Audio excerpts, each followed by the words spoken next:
How two familiar brands are trying to get vaccine to the elderly and disabled. Marketplace Morning Report is supported by Progressive Insurance, small business protection for more than vehicles, with insurance expertise to keep your company moving forward. More at progressivecommercial.com. And by Charles Schwab. Schwab understands that wealth management is personal. That's why Schwab offers flexible, personalized financial planning crafted for their investors' individual goals. Learn more at schwab.com. I'm David Brancaccia. Good morning. As of this morning, there have been 4.66 million coronavirus vaccine inoculations in the U.S. This according to a state-by-state tally by Bloomberg News using CDC data. At long-term care facilities, including nursing homes, CVS and Walgreens are doing the shots under government contracts.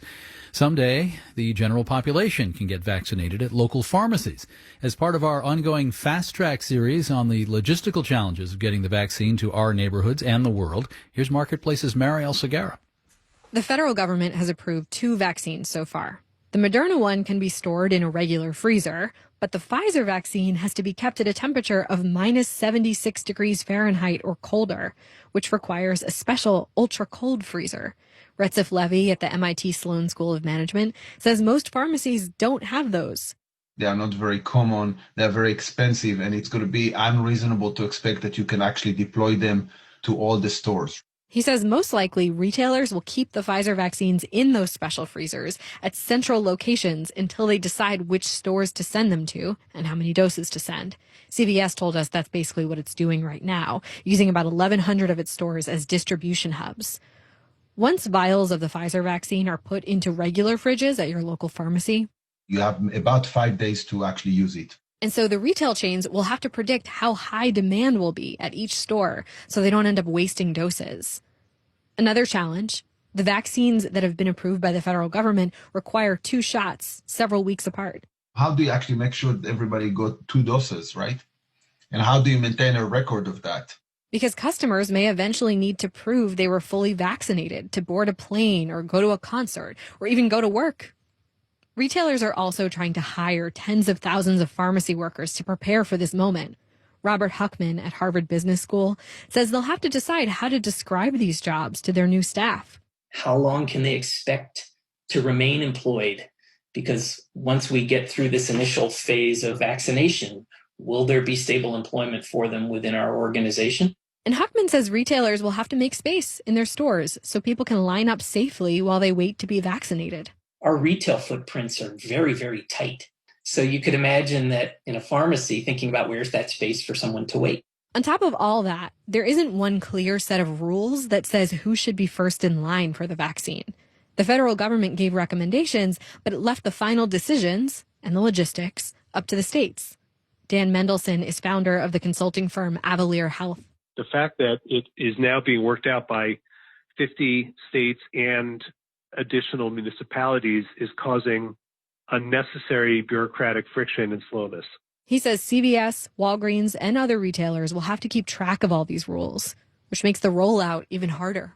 I'm Marielle Segarra for Marketplace.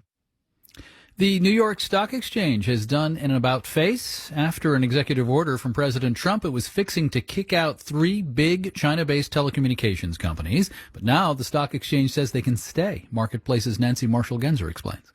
The New York Stock Exchange issued a statement yesterday saying it made the decision not to delist the Chinese companies after consultation with, quote, the relevant regulatory authorities. So now, China Telecom, China Mobile Limited, and China Unicom will stay on the NYSE.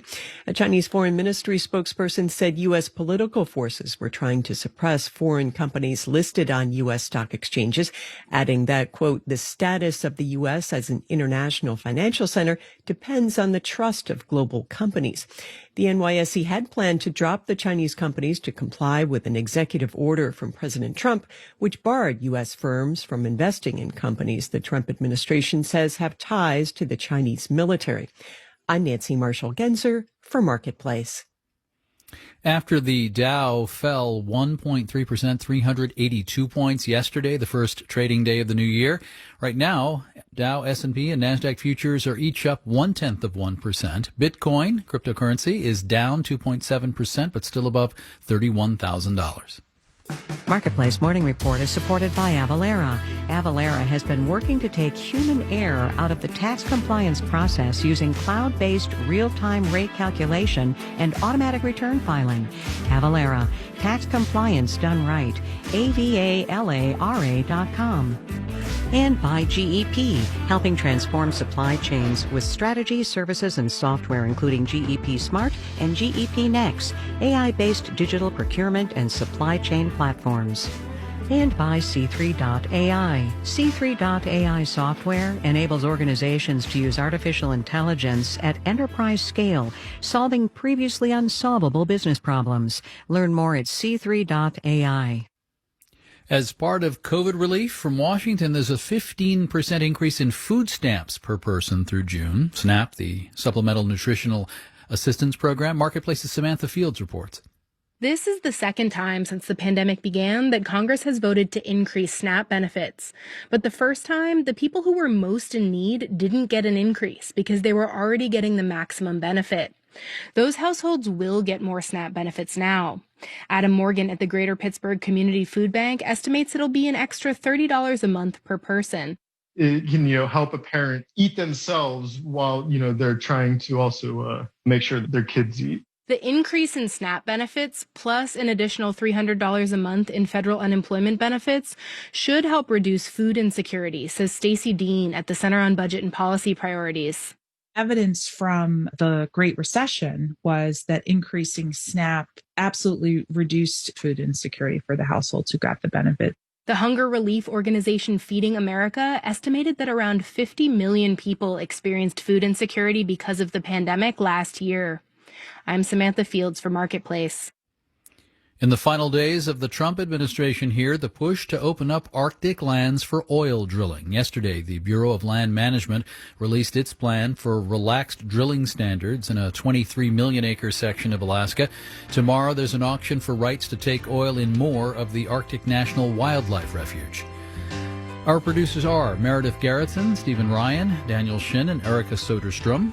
I'm David Brancaccio. This is the Marketplace Morning Report from APM, American Public Media.